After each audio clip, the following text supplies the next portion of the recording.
Hi, I'm Bill O'Reilly. Thanks for watching us tonight. We'll get to the Obama-Trump meeting today in a moment.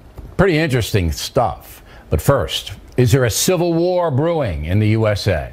That is the subject of this evening's Talking Points memo. As we mentioned last night, the voters rebelled, and Donald Trump won the presidency because of that rebellion. Just a few hours after the election was called, though, some anti-Trump protesters took to the streets. Nothing major, but the spectacle got intense in Oakland.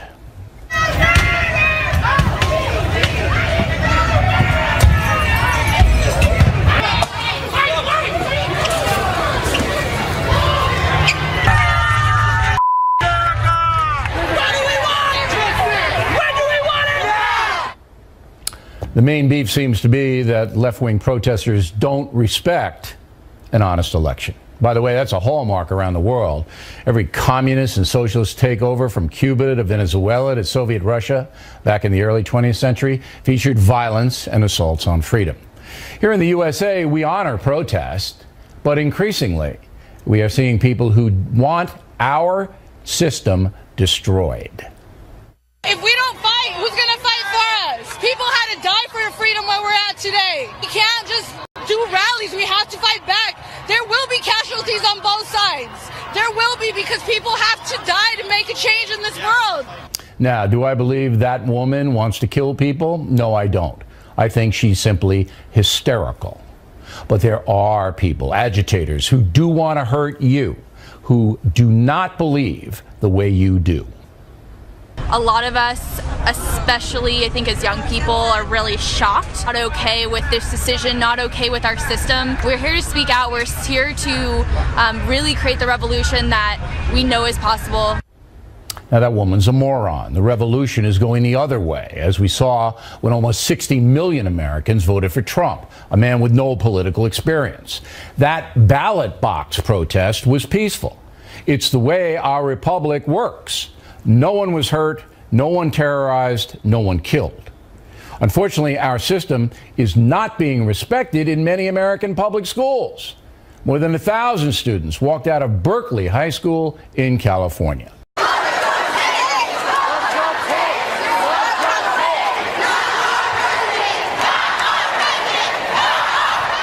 Well, that's disgraceful.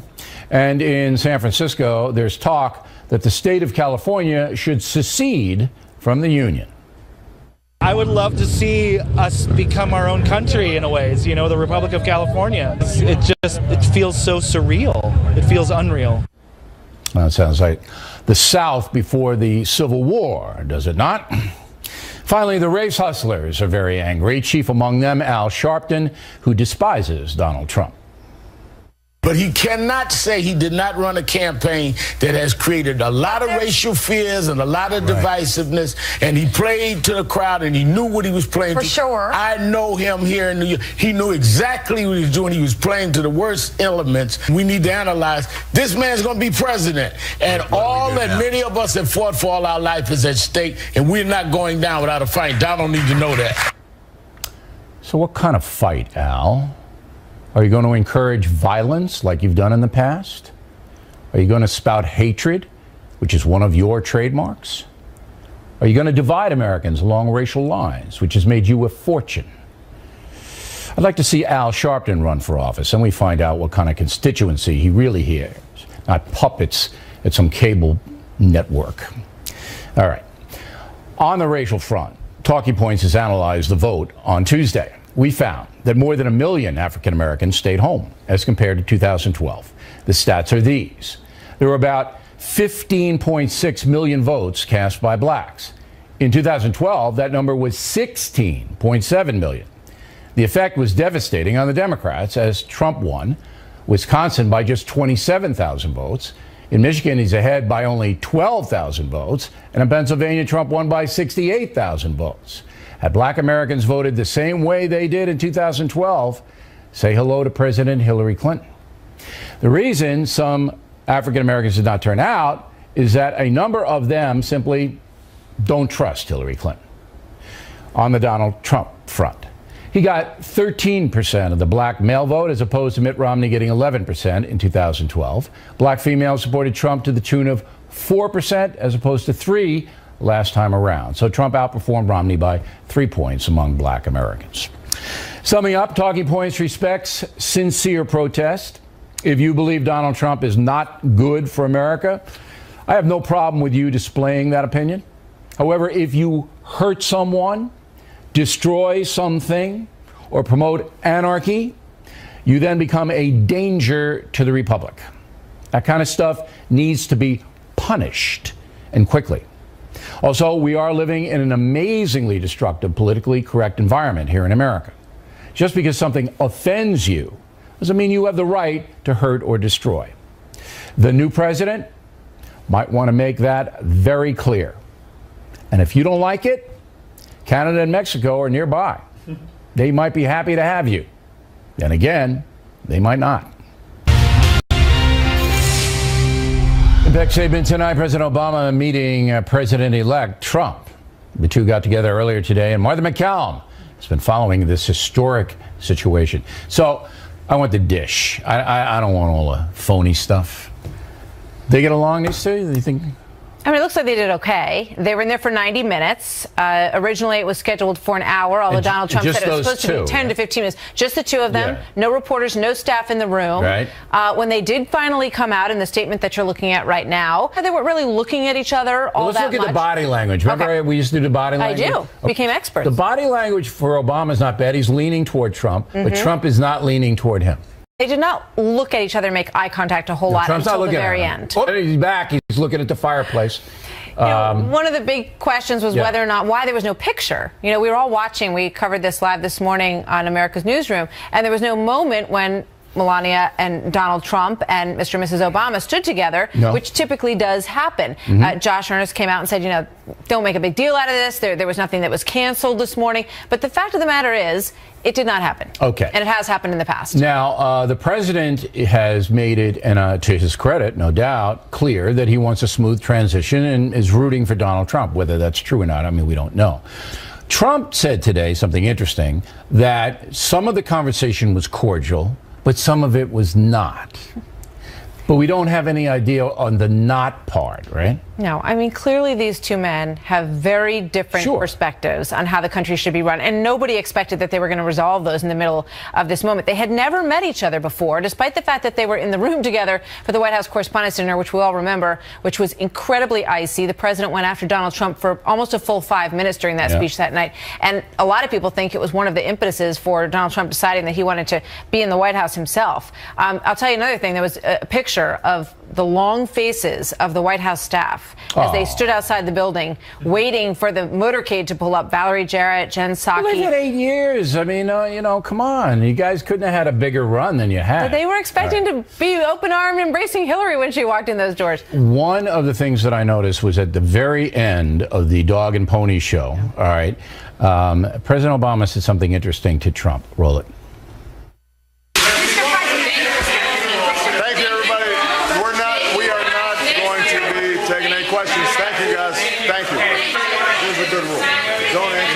When they just start. It's always the last one. Come on, guys. All right, that was good. I thought that was a pretty nice moment too. And if you couldn't, hear everything, he said, "Don't answer the questions when they start yelling at you." And then at the end, he said, "It's always the last one," which is true. Yeah. Because if you say, "Oh, I'll just take one," right, and you turn around, then you're sucked in, and the reporters, of course, love it, but not always a great situation for the president. Well, we're hoping to get Donald Trump. I think he's forgotten about me. Donald, come on, man. But we're hoping to get him on next week so we can debrief him about all this stuff. Because Trump, look, I've interviewed President Obama. He's very cautious in what he does, very disciplined, and Donald Trump's more of a throw it on out there. All right, so that's that. Now, we had, you guys may need this information, particularly some of you who are rooting for Hillary Clinton. There's legalized pot more now. So here's a package from Fox. Go. Voters in 8 states approved pro-marijuana ballot measures, including votes for legalization in California, Massachusetts, and Nevada. Marijuana advocates say this is just the latest in a string of victories for their cause. The market's been there, but it's time for it to be legit, and it's time for, we're very regulated, and it's time for that to be standard for this product. But some officials disagree, citing concerns about a possible rise in auto accidents and deeper drug addiction among young people. They say the movement needs to take a step back and find ways to make marijuana available more safely. Okay, so California's the big one. Yep. You know, they had quasi-legalized marijuana in California. They had a look the other way policy. Yeah, you know, they had that big medical marijuana ruse. Yes. Where, you know, it's good for a cold, it's good for a bum toe. You can take it for pretty much everything. If you haven't been out to California, I love this. They have a doctor named Dr. Lenny. He's on the premise. You hand Lenny. I know Dr. Lenny. Yeah, you hand Lenny $200 in cash. Lenny doesn't want any trace. Lenny writes you a prescription. And then you just go the next place over, next room over, and they sell it to you. That was the medical marijuana ruse in California. So, and there were 50,000 Lennys. They were on Lenny, every corner. This is not good for business for Lenny. So, California, Massachusetts, Nevada. Yeah. All passed measures now. You've got a 60% approval rate of legalizing marijuana in the country, according to Gallup. Yeah. So, you know, I mean, this is the way. Nevada, that's good. So if you want to gamble, you really want to be high when you do that, especially when you're playing blackjack. Well, you lose. It slows you down. Right. The thing that I saw of all the studies, and there's no doubt that kids use it more, no doubt there's more traffic accidents, but the minority community, poor minorities in this country, use legalized marijuana far more than anyone else, and that's going to hurt those folks. Last word? Well, you know, just one other ballot thing that got shot down in Massachusetts. They approved marijuana, but they rejected the charter school expansion. Yes, so, of course. I mean, because they don't want stone kids going into the charter schools. So they want them in the public schools because it's so much better for them. Exactly. Right. Thank you, Martha. Taking a little onus off me. Directly ahead, some crazy media reaction to the Trump victory. Bob Woodward has some thoughts. Dr. Follow-up segment tonight. National press still very upset about the Trump victory. Assuming, and that's what we're talking about, that he does win. People I'm speaking to think it's absolutely catastrophic. Catastrophic for the United States, that it's catastrophic for our position in the world, emboldens our enemies and adversaries. It makes our allies terrified that we're not going to be their allies anymore. That man, Richard Engel, NBC News correspondent, not a commentator. Joining us from Washington, associate editor of the Washington Post, Bob Woodward. Now, I know you're an old school guy, and you don't think that hard news reporters should comment with their opinion. But we saw that with Martha Raddatz to some extent on ABC News. We saw it with Engel on NBC News. I could give you 20 other examples. So what do you think's going on?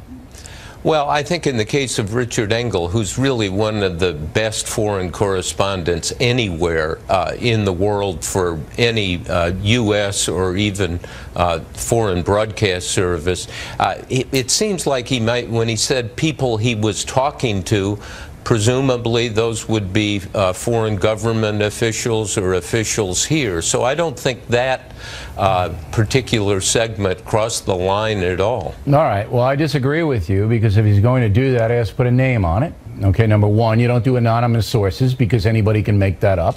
Number two, he's got a history, you know, Mr. Engel, of left-wing utterances. And number three, he should be a commentator. He could still be a reporter. You could still send people into the field if they have a commentator label. The best example on this network is Geraldo. Geraldo gets sent to all the war zones, but he's a commentator, and we let everybody know that. Wouldn't that be a fair solution to this kind of stuff? Well, I don't listen. This guy goes on the scene in places that are very dangerous. You and I are sitting in our chairs, so I've watched him, and I think he's a really terrific reporter, one of the best. But the larger point you make, there are people who were despondent in the dumps about Trump winning, and I think it showed, and I think that it did. There's no doubt it showed. But I said that about Martha Raddatz, who I've known for many years. She's an excellent reporter. Excellent reporter. Okay, but she's on there and she's ticking off. Hey, if you're a Trump voter, this is what you're voting for, you know, and ends up with the Access Hollywood tape. You know, it's come on. You can't be doing that unless you do it to both sides. All right. Yes, I think you gotta get you gotta do it to both sides, and you can't. But what I'm trying to get at with you is, when you came up, when you were a young reporter at the Washington Post under Ben Bradley, there were strict rules, Woodward. There were strict rules. All right. And when I came up there were, at CBS and ABC, I couldn't give my opinion in the piece, which killed me, but I didn't. All right? Well, those no, rules are gone.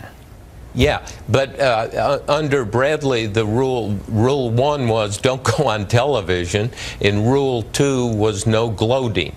And he had it right. And I think we need to get back to... You're not going to forget it. It's not going to happen. Newspapers are dying. They're going out of business. They got to be provocative. What about and I'm going to Chris Wallace was interviewed in the New York Times today, and he said to his credit, and I got Wallace on tomorrow, hey, you guys, you didn't cover this Trump thing fairly. You didn't, and your editor said you didn't cover it fairly. You were out to get him. That's what you were out to do. So what about that? I think there's some evidence of that, no question. But if you talk to the Hillary Clinton people, they think, as it pertains to the Washington Post, that we were out to get her. And how? We would In not what possible way could you have been out to get her? I read your coverage. All you did was report the facts. Yes, but we stuck to the email issue, which is important. There are still unanswered questions and all of that. So how is that unfair? No, but I'm telling you, people... Well, anybody can whine about anything, but facts are facts. I'm trying to do this as a journalist, even though I'm a commentator, with facts. I mean, if you have a WikiLeaks thing coming out every day, and it has provocative stuff about Hillary Clinton's main guy, John Podesta, you got to report it. You can't say, well, we had too many of them, we're not going to report it anymore. It's ridiculous. Of course, and you stick to the facts, but as we all know, what facts are you going to pick? Where are you going to do a major story? And we stuck on the Hillary Clinton email story. If you go back even a couple of years, the Clinton Foundation but those are all legitimate did stories. Some really good. Yes, it is. But people are angry about that. I think you guys should have done more on the foundation. I think that if you did, you'd find a hell of a lot more than has already been in print. Now let's look ahead. I agree with you on that. Yeah. I think that you should do it, Woodward. I mean, you're not over the hill yet. You're getting there. You're almost at the summit, but you're not over it. You should do it. All right. Thank you. It's nice to have another assignment editor in my life. Sure. Anytime you need advice, you know who to call. I think the Post and the other newspapers are going to go after Trump as president. They're going to be unmerciful. I don't see any difference between him as a candidate and a president. He's still going to hammer him. Am I wrong? Well, I think it's a matter of what are the facts, what's going on. Now, what's occurring, this love fest between Obama and Trump is not something you would expect unless you realize they have to. It's in the interest of both, particularly Obama, because the last thing he wants to do is have 10 weeks of fighting in tension with Trump, and the same with Trump. I think Trump has now, how long this will last, we'll see. But I think it's a really important thing. I think what Hillary Clinton's concession speech was the best speech she had. Well, it was, and let's give her credit. Okay. Even you, I'll bet. Look, I'm just glad that Secretary Clinton can take a break right now. But I will tell you what, Barack Obama is the smoothest, coolest cat there's ever been in the White House, and he's going to be classy right until the inauguration, and then he's going to go out and make a gazillion dollars. That's what's going to happen. Hey, Bob, always good to talk to you. Thanks very much. Thanks for being a good sport, too. Unresolved problem segment tonight. College campuses in disarray after Donald Trump won the presidency. A University of Connecticut teacher, Brianne Leak, email quote, "Because I know this process has been so difficult for many of you, emotionally and mentally, I wanted to let you know that I am not taking roll in class tomorrow, which means you can cut Ms. Leak's class, no problem." Now, the teacher at the University of Rochester this time, Cole Moen, canceled all meetings with students because he said he couldn't bear to discuss the outcome of the vote with them. And at Yale, an economics professor, Stephen Berry, even told his students the midterm exam is now optional. This now here in New York City, Ivana Bengochea, a student at Columbia University Law School, and Kyle Tierney, a senior at Yale. So are you getting out of any of your exams here, Kyle, or what? Unfortunately not, but many of my friends are. Across campus, people are canceling exams, making them optional, making them take-home exams. Is this surprising to you? Not very. After 4 years at Yale, it does not surprise me one bit. Why? What is it about Yale, which is one of the finest universities in the world, not as good as Harvard, thank you, but what is it about Yale that the sensitivity level of the students is so fragile? I think it's a variety of factors. First of all, the administrators tend to let this campus culture prosper. I think they don't. What does that mean? They don't push back against the students. When the students demand something. Okay, so the students are running the show. Exactly, sir. Okay. And then starting around midnight on Tuesday, students started asking professors, begging them on various campus platforms, Facebook, different groups, asking for exams to be moved, for classes to be because they were so upset. They couldn't concentrate. Exactly. They can't handle many of their emotions. Can't handle it. And we saw this at 1 a.m. Wednesday morning. They had a big campus primal scream. It's primal scream at Yale. Yes, sir. Very good. I hope you didn't scare the other people living in New Haven. No, I've done it. You are at Columbia, another Ivy League school here in New York City. Is it the same that Kyle is describing? I wouldn't describe the students as fragile. I would just describe them as so civically minded that when the outcome they're expecting doesn't occur, they don't really know how to cope with. So they can't cope with adversity. It's just they're not forced to confront it as frequently as you would at a more conservative institution. Well, there aren't any conservative institutions. I mean, maybe a few, but there really aren't. So basically the Ivies, Yale and Columbia, are creating Candyland environments where if it doesn't go your way, people fall apart. I'd say they create open forums where they want everyone to be able to discuss. They don't want me. The outcomes. They don't want me up there. I was born at Columbia Presbyterian. I've never been invited there. Never been invited to Yale. Harvard wouldn't even invite me, and I paid them like $100 grand for my degree. So I don't know if they want open discussion. They want to hear the things that they believe reinforced. Now, I noticed you have an American flag on your tie and all that. You're on the O'Reilly Factor. When you get back to New Haven, are they going to give you jazz? Are you going to get in trouble? I'm sure students will be pushing back, but I'm part of the William F. Buckley Jr. program at Yale, and we promote free expression, intellectual discourse. So I have a strong segment of friends and people I know that will be supporting me, but I'm sure the all right, so when you get back, and William F. Buckley, of course, went to Yale, conservative icon. When you get back, you might take some hazing. They may not like what you did, but are you going to then ask your professor not to take the exam or not to do your homework? Are you going to do that? No, sir. I'll be living my life like I always. Okay, so what's the difference between you and the people who can't show up to take the exam? I think perhaps maybe the way I was raised, the education I've had, the values that I hold, I think are. But you're not going to fall apart when they go, oh, Reilly, how could you even sit at the same table as him? When you get back to Columbia, all right, some people say, you legitimized me or this program, and how will you answer that?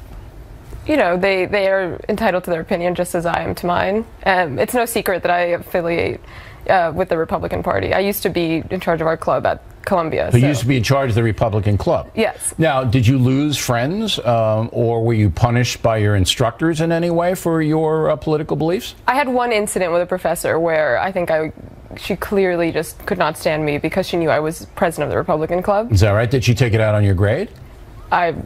I don't want to say there's a direct correlation, but that was my lowest political science grade. I had the same thing in Marist College with a woman who's not with us anymore. She's deceased, who gave me a bad grade because I can't say it was ideological because I'm so obnoxious. It just might have been me, but I earned a much better grade than that. Last question. Do you think Yale's in trouble socially? I mean, if this crazy stuff, if they can't even handle the Republic voting a certain way, is that campus in trouble? I do think for a campus that's usually called the future of America, it's definitely troubling. Yeah. So for the country in general as well. And I don't see any, I mean, Yale is the same place where you had Halloween costumes that, you know, people fainted or something like that, right? It's the yes, same. sir. When you have 1,000 people protesting that email, I don't know what it takes when you have a President-elect Trump. All right. Thank you very much for coming in. And this is serious. If anybody gives you a hard time, you let me know immediately. I'm serious. All right. So that is not going to happen. When we come right back, it will be Miller time. Has the election restored the D-man's faith? And Waters asking the folks how Trump will govern moments away.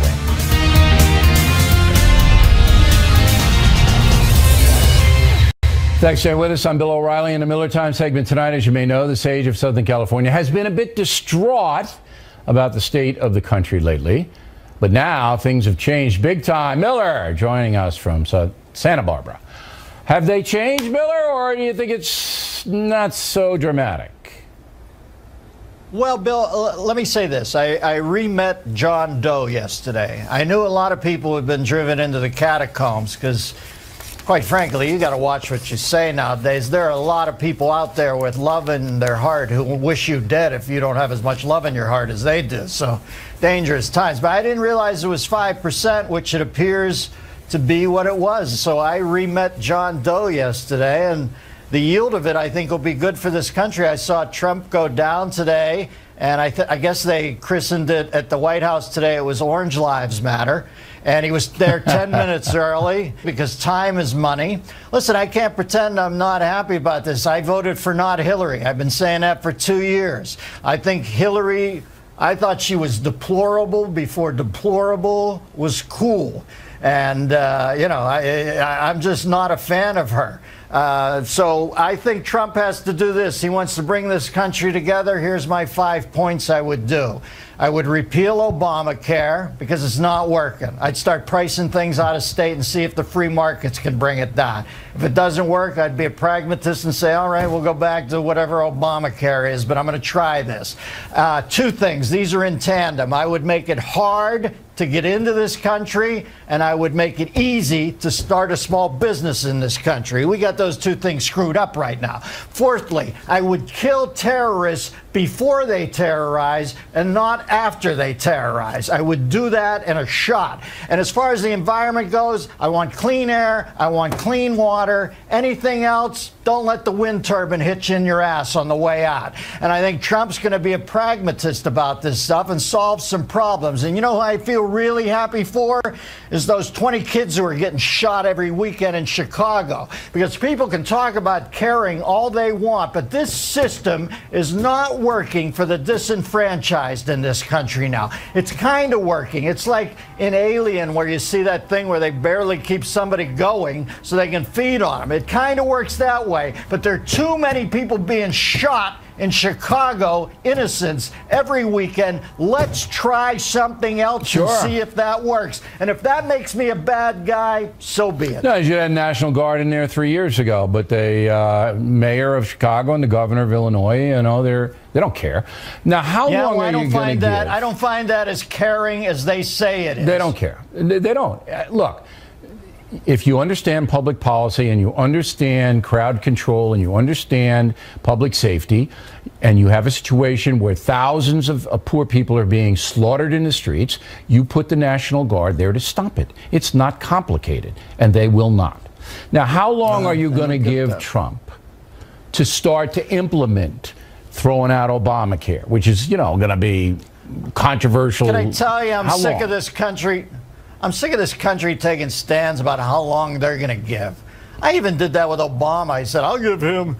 And I shut up for a while. I didn't dig the vote, but when I saw him in Grant Park that night and the little black kids looking up at him with a legit hero, I thought this will be good for this country. Shut up for a while. After around a half a year when it wasn't working, I said, I got to start saying something. I don't hate Obama, for God's sakes. To me, he's an inept civil servant. He's the guy that we hired to work the toll booth on the toll bridge, and he keeps giving back incorrect change. That's all he is to me. I wish the next guy well, too, but this whole thing about here's what I think he should, I don't have a clue. But I wish Godspeed to Obama. I wish Godspeed to Donald Trump. And you know something, Billy? This country, all I will say is this. To these kids out there who are marching at night, and by the way, when you walk up from the Village up to 57th Street outside Trump Tower, I saw a lot of fat kids in that thing. Maybe we ought to start doing protest jogging instead of protest marching, because somebody's got to burn some calories out there in the hinterland. But if you are going to continue to march and say this guy isn't the president, 2 days after after he's been elected. I heard this phrase recently, and I know it got a lot of resonance in the culture. Can I say to you, if you're going to continue to march 2 days after the fact, what difference at this point does it matter? Dennis Miller, everybody. And a quick reminder that the Spin Stops Here live shows selling out fast. We've added Waters to the mix in 2017, and here's where we're going to be. See everybody in Tulsa, Oklahoma at the BOK Center Friday night, June 13th. Reading, Pennsylvania, Santander Arena, Saturday, January 14th. Omaha, Nebraska, CenturyLink Arena, Friday, March 24th. Tacoma Dome, Saturday, March 25th. Finally, the theater at Westbury, Long Island, June 17th, right before Father's Day. Tickets make fabulous Christmas gifts. BillO'Reilly.com will link you to the box offices. On deck, the aforementioned Waters asking the folks about the new Trump administration. Right back with him. Fact to tip today, some very good news for the urchins in a moment. First, the mail. Alan Feldhammer, Seattle. Krathammer, Goldberg, wrong. Deplorables, right. Tommy Rominsky, Newbury Park, California. Bill Krathammer acted condescendingly to you regarding the Florida vote, but you were right. He owes you an apology. I don't see it that way, Tom. Robust debate is what we do here. I'm just glad my analysis won. James Bergstrom, Buffalo, Montana. Bill, I watched you and Charles discuss President Obama's job approval ratings. Why is no one questioning the accuracy of them? Based on what happened this week, James, that's an excellent question. Barry Gray, Mesquite, Nevada. Bill, your talking points on why Hillary lost was electrifying, but what is amazing is that 60 million plus voted for her. MG Gilmore, Tucson, Arizona. Hey, Bill, your unbridled loathing for HRC surfaced last night.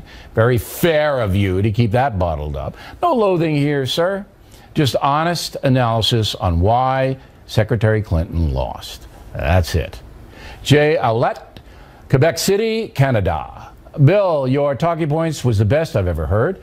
You went straight for the truth and laid bare the facts for all to see. And that makes you the best in the business. Well, I appreciate that, Jay. Very nice of you.